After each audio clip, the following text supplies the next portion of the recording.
Is Heath Chapman the person that's going to make the difference in your defensive line? A proven performer at a discounted price? We're unpacking him on the 50 most relevant today. Hello, it's MJ from the coaches panel. I hope you're well. He is number 42 in my 50 most relevant, looking at who I think are the players we must have conversations about this preseason for SuperCoach, for Dream Team, for AFL Fantasy. Joining me on this episode, not just for when we talk about Dockers, but about a lot of players we're unpacking this preseason. It's MiniMonk. Hello, mate. Good to see you. And talking about one of your Dockers today.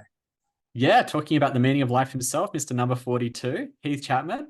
He's a very interesting pick. He's getting a little bit of love across the formats, but I think he should get a little bit more than what he's getting at the moment. But let's unpack that. Yeah, let's do that. If I have a quick look over his 2023 season, not a lot of data to look at. Just 3 games, and one of them was an injury-impacted game that we will get to. An average of 64.3 in SuperCoach with a top score of 90 last year. So not a bad top score. You want to look at his career high, though, 136. This guy can really get it done in SuperCoach. Given a nice discount, given he only played a handful of games, $251,700 in that format. An average of 60.3 in AFL Fantasy, a top score last year of 85. He has reached historically, though, that triple-digit score, a career high of 100. In AF, he's just under 500,000. He'll set you back at 494,000.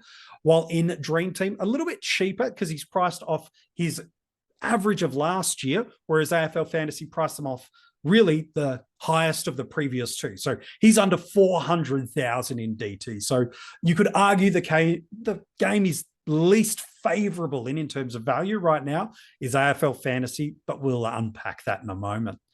MiniMonk, you're a Dockers fan. You would know this better than me, and a lot of Dockers fans were frustrated with what went down in 2023. There are a lot of threads and reasons for why that was the case, but a real unheralded one for anyone outside of the Fremantle Footy Club and their fan base was the loss of Heath Chapman. That injury in that derby against the Eagles really did mess up that defensive structure because aerially, footy IQ and use of ball, he's a really smart defender, and the Dockers missed him last year. Yeah, I mean, you saw the patch job that they tried to fix him up with. They tried Corey Wagner in the position, and he got a lot of games towards the back end of 2023. Walker came back into the team. Young had to rotate through there. It meant that Luke Ryan had to play defensive at sometimes as well. Like, it made it really unsettled as to what that best back 6 was. And I think it's really sorely missed is that he is a clear best 22 player for Fremantle. Like, he played all through the back half of the 2022 season when they were pushing into the finals. And he was in their named team for round 1. And the minute he gets injured, it's just, no. It's unsettled. Back 6 is in trouble. They're trying to look for replacements. So I think the biggest thing to note with someone like Chapman is that he's got a clear spot in that 22. Like, he's clearly going to be playing. He's someone that we can rely on because of that. And that he'll be structured back to that Fremantle backline. Which I think is super important, not just for Heath and ultimately his fantasy output, but for potentially some of the other moves that are being suggested might come from the Fremantle Footy Club this off-season and pre-season. He played 3 games last year. One of them's injury impacted. And anytime someone has an injury impacted game, does his shoulder, requires surgery, season is done, I kind of throw out that game when we're looking for what they could be. Not to say that it doesn't count. Does. It affects their average. It affects their things. But for me, those 2 games last year, 85 and 72 in Dream Team and Fantasy, pre-injury, 90 and 70 in SuperCoach. Okay. The scorings there that we saw moments and glimpses of in 2022 really had some strong games last year against North Melbourne, I think it was, or Melbourne actually, was that 100 in AFL Fantasy, while his best game in SuperCoach was that 136. There was also this game against St Kilda that really stood out to me in terms of how he impacted. A 90 in SuperCoach, 85 in Fantasy. All up, he had 6 additional scores that year in AF and DT that were 80 plus, including a pair of 95s, while in SuperCoach, 3 tons, including that 136. I'm glossing over 136, but you get a 136 in the first month of the year, my friends. Price rocket is sky high. So that's in his wheel bag. In addition, he had a ton of 80 plus scores. He closes out 2022 with an average of 69.2 in AF and DT and 75.8 in SuperCoach. That's a really strong return for us, especially MiniMonk, because we're paying nowhere near that for him in any of the formats this year. No, we're playing at a much discounted price than that. And we've also got to remember that 2022 year was his second year of playing AFL games. He played 6 games in 2021. And then in 2022, he comes out and goes, in his first 4 games, he goes 51, 67, 84, 83 AF and 80, 56, 101, 118 SuperCoach. You want to get a rocket in your price, you go back-to-back tons at a sub 300K price. Yeah. That's how you gain 80K in a week. Like, it's fast price movement. And that's what we're hunting at the early part of the season. You want players that can just generate you cash, get a reasonable score on field. And he's shown that he has that ceiling. Like, the fact that he's been able to get 3 SuperCoach tons already and an AF ton playing on a halfback role where he's not the main distributor in 2022. He wasn't the one that was getting all of the chip mark stuff. He had to fend for his ball. He was playing lockdown on players, playing tall at times as well as a second-year player. That's good scoring. That's good pedigree. That's someone who you would want to consider in your starting squads as a third-year breakout, let alone someone who's coming into a year after having most of the previous year off because of injury, and then because of that comes in discounted. Yeah, injuries are never great, especially when it happens to the player, to the club, or the fantasy owners around it. The upside for us, especially when they're as significant and long-term as the injury was to Heath, is it means he comes in at a significant discount. He's priced at 45 in SuperCoach. Even if he just gets back to what he did in that 2022 year, 30 points per game of upside, and immediately you go, worth it. Worth it. 42 points per game is what he's priced at for us in Dream Team. Again, gets up to that high 60s. To me, I go, worth 20 it. points. I'll happily take that, it. let alone the breakout, let alone any of the other variables that I want to unpack with you around role, structure, and importance he has to that. And then a 55 in AF. Okay, yeah, 15 points per game, just off known quantities, let alone forecast of what he could be. Sometimes in the community MiniMonk, we're a slave to the numbers and go, he's averaged that once before, he'll do it again. Sometimes that's really helpful and true. Other times it's limiting, and other times it can be a little bit overvaluing a certain player. But certainly with Heath, I think it's hope-filled, being optimistic, looking at what he can be, because as you said, he's right at that part of his career where he's about to take off. Talk to me about this Fremantle side, because there's been a lot of conversations specifically around Hayden Young. I wonder if he appears in the 50 most relevant or not. But there's been a lot of conversation about him moving back into the midfield after that pretty successful 4 games. Does Chapman just slide straight back in and become the general alongside Luke Ryan and Alex Pearce of this defensive unit? Or might we see him trialled and moved in a few different areas this preseason? I think it's going to depend on who they're playing week to week. I don't think he's the type of player that stays in a static position and plays, entirely as a third tall or second tall, or entirely on the wing like some people are suggesting. I think he's someone that can rotate between the two, because he's a very tall player, but he's got really good aerobic capacity. He runs a lot. Like, Freo brought in another player who could play wing, who is a bit shorter and can run a lot, in Jeremy Sharp. And I think that he's the one that's going to be pushed outside in the absence of Liam Henry leaving the club.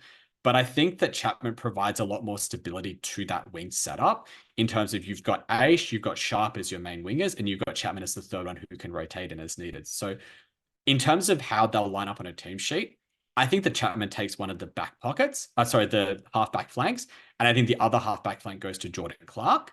Those two players, the halfbackers who try and push the ball forwards, and that when the rotation happens and Aish gets a bench stint or Sharp gets a bench stint, Chapman's the one that actually rotates onto that wing spot. So I don't think there's any concern in terms of the role he's going to play. If he's playing as a third tall, that's going to be behind someone like Alex Pearce and Luke Ryan. Those two are the ones that will actually play 1-2 on the 2 key tools. And Chapman's the one that can play as the third interceptor, because that's his natural game. That's where he can build a score. That's where he's really good in that team. Yeah, I think it's a good shout.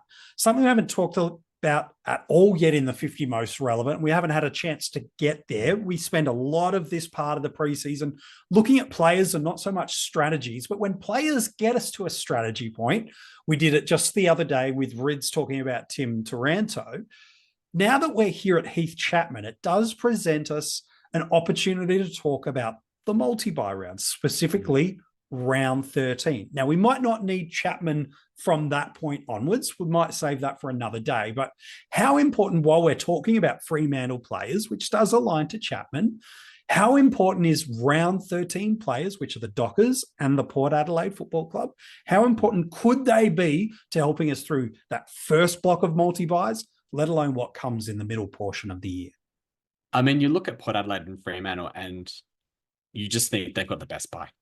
They don't miss a game that counts for us scoring in the first 12 weeks. They get a bye where they share it with only one other team, and then they can play all the other multi-buy rounds. And for someone like Chapman, that can be useful. Like, there is a potential where he gets to a point where he is close enough to being someone that you want to hold through those buys, and you flick it round 16. There's a world where he doesn't last that long and you use max out on price and you go early. But I think Fremantle and Port players just in general become very valuable for that mere fact alone. I mean, we saw it last year with the value that was put onto Gold Coast and Geelong players, rightly or wrongly for some players.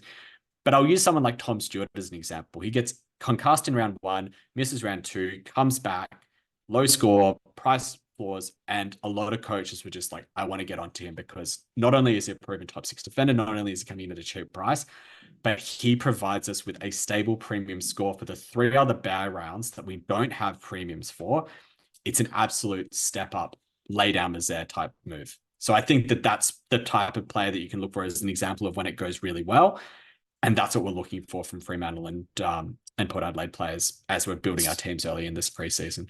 It really is. That round 13 bye gives us great options to target other defenders after they've had their bye too. So you could potentially talking about North Melbourne. So Harry Sheasel type could be someone you could be looking at. GWS, Himmelberg, if he pops for Supercoach. Lockie Whitfield probably is the most obvious in that team. The Lions, maybe a Kitty Coleman's dominated that front half of the year. You want to go and get him, sure. And the Swans, okay, who's the guy that's going to pop? Is Jake Lloyd back? Does Callum Mills move back? That's the beauty of that pathway. But I feel like there's 2 potential off-ramps, and when you get him, ultimately there's one off-ramp, which is he doesn't pop, you jump to someone else that is. I want to talk about that in a moment, but it feels like to me, MiniMonk, you could probably jump off him after that first block of multi-buys. And then there's an interesting part before the next block of buys where the fixture does really tighten up. Can you talk to me about sort of round 6, round 10, and then heading into round 13 bye, identify where these timelines could be for Heath and what we should be looking as on and off ramps for him? Sure. So when you're looking at that kind of early fixtures, that early block of multi-buys where you've only got the 2 teams missing it, you're playing a best 18. I think one thing that's been missing in a little bit of the nuance in the conversation is that you want players that have a ceiling, because you are getting the bottom 4 scores knocked off. And if you get a rookie that pops a 190 and 80, that can actually potentially save you from a bad mid-price or a bad rookie score or a bad even premium score. Like think back to Laird round 1 last year. Yeah. Bad score in round 1. Imagine you drop his score off because you've got a rookie or a mid-pricer that's popped a 90 or a ton. So that's where someone like Chapman becomes interesting, because he has shown that he has the ability to pop those tons, especially in SuperCoach. So holding him through that early block of those 6 fixtures and praying that he's maxed in price at that point, you can flip him to any sort of defender that you want to at that point. Great option. But if we look immediately after that round 6 game, or including that round 6 game, he's got West Coast, Western Bulldogs, Richmond, Sydney, and St Kilda in a 5-round block. That's as good a defensive matchup as you could probably ask for over a 5-week window. Absolutely. But the problem is then straight after that, he comes into Collingwood and Melbourne, and that Melbourne game is going to be played in the Northern Territory. So that makes it a bit trickier. It could be very muggy, could be very hard to get marks. So I think there's a very clear jump-off point either just straight after the initial buys, and I also think there's a very clear jump-off point after round 10, after that St Kilda game. Spike score, max price, nice and simple. You just go to whoever you want to. So I think those are the 2 main points that I'd be looking at with someone like a mid-price. And we've got to be careful not to be attached to them for too long. It's very rare that we get someone in this 400K range in AF, 200K range in SuperCoach that becomes a season keeper. And realistically, you're wanting them for the early points as much as you can, and you want to trade them at their max price. So I think he's the perfect candidate for someone who can do that. It's a really good perspective. We've got a couple of guys in a similar price point across all of the formats that I wonder how many of them do we really need? We know as the season evolves, the cash cows become clear to us, and that ultimately informs a lot of our structure in certain lines. If there's a plethora of them, okay, all of a sudden we might not need these mid-range guys. It can be a little more quote unquote guns and rooks or value premiums and rooks. But we've got a couple in this block. I wonder how many, if any of them, we'll see in the 50 most relevant. We're talking about Heath Chapman today. Zach Williams is another. And then, you know what? Let's throw Nick Caulfield in too, because he's getting a fair amount of preseason love too. He is priced pretty cheap in SuperCoach, so there's a bit of a price gap in SuperCoach in those, but in the other formats, it's relatively comparable in the same sort of areas. I know they could all become parachutes for each other. How important is to have one of them? Is two too many? And is three just well past the tipping point? I'll start off with the obvious one. I think 3 is well past the tipping point, because chances are if you're having 3, they probably have to be at D3, D4, D5, or D4, D5, D6. And if you're doing either of those, you might be leaving yourself a little either top heavy or even bottom heavy in your teams and in your starting squads. And I think that can be slightly problematic. So I think that the conversation is probably either 0, 1, 2. I think 0 leaves yourself a little bit more of the guns and rookies type approach, which that has some merit to it, but I think 1 or 2 is a really nice number. There's a lot of love for Zach Williams early. Yes, he's coming back off his ACL, but the price point's there. And Nick Caulfield's coming in at a really cheap price. And as you say, they become parachutes for each other. And they also become parachutes down to rookies that pop as well. We know that it's really hard to pick defensive rookies, especially ones that are good on-field scorers early. If after 2 games you've seen enough from Heath Chapman, you make 100K, go down to Caulfield. You make 150K, you go down to the rookie that you've missed down back. And you can then do an upgrade on the other end of that as well. And I think if you've got 2 of them, it says, right, chances are one of them's going to pop. Chances are one of the players in this high 300s, low 400K bracket is going to pop. We saw it last year with the player that a lot of people missed in Jaden Hunt. Went massive, was one of the best cash cows of the year, and nobody could get onto him because they didn't have another player in that price point. Most people had someone like Will Day, and then they were stacked pretty high, and then they had a bunch of rookies. It was really hard to find that 100K to go up in your backline. Whereas if you've already got someone there, it's very easy to just do the sideways move across or to parachute down to someone like that. So I think that 2 is actually quite a nice number there. Yeah, some good advice. Look, for me, to not consider Heath Chapman means you're ignoring some significant scoring history.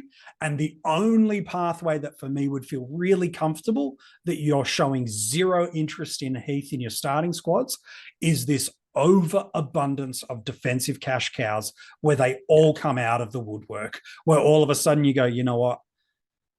I'm going to get a comparable score or miss 10 points, but I'm going to make that money faster, even if they're scoring 10 points per game less. So for me, Heath Chapman must be in consideration. It doesn't mean he has to be the one you start with of those few mid-range guys we've spoken about or lower end of mid-range. But if you're not considering a guy that's got multiple hundreds in his SuperCoach history, including a 130, has got multiple 80-plus games, including a triple-digit score in AFLFantasy and DreamTeam, who's priced where he is, and you're going, yeah, not sure about that. Can I encourage you through listening back to this episode or watching back to this episode? You know what?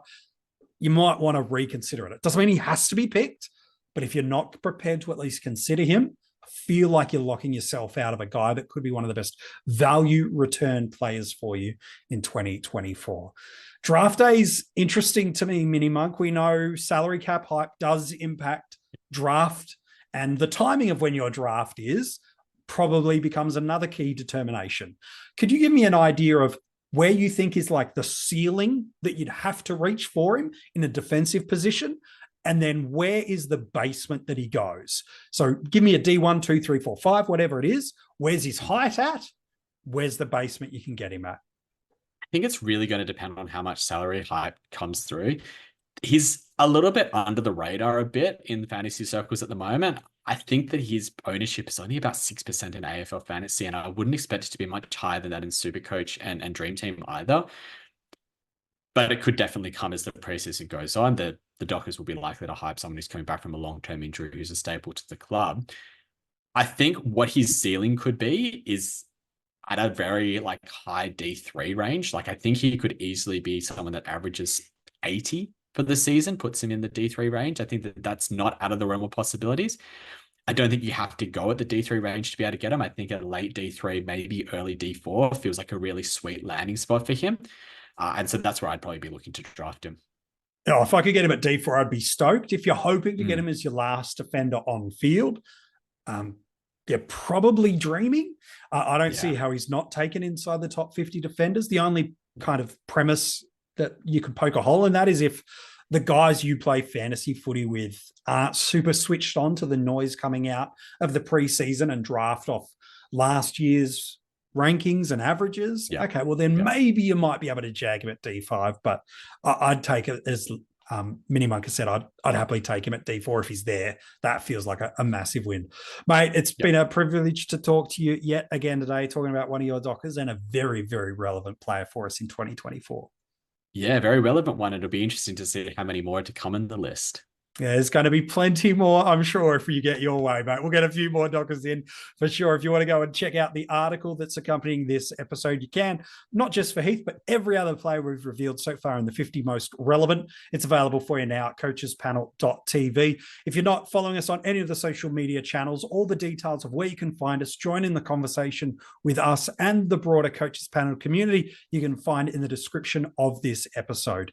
In about 60 seconds time, I got a little bit of a clue for you for who's coming in at number 41 and who is jumping on board the podcast. Don't forget, though, if you haven't followed us on where you're getting this podcast, whether it be the audio version on Spotify, on Apple Podcasts, Google Podcasts, whatever it is, or the video on YouTube, make sure you've subscribed, turn the notifications on so you get notified as soon as the episode is live, and leave a 5-star rating and review. It's one of those small little time-consuming things that doesn't take a lot of your time, but does make a significant difference for us and help others find the Coaches Panel looking for their fantasy footy content in 2024. So who's up tomorrow? Number 41 in my 50 most relevant. Tomorrow, brand new, potentially, you might hear him pretty regularly. Who knows? Vams. You might know him as the fantasy nut from Twitter or X. He is on the podcast. You're going to love what he's got to say. I'm telling you that right now. It's a player that in one format, he is already there as one of the elite premium midfielders.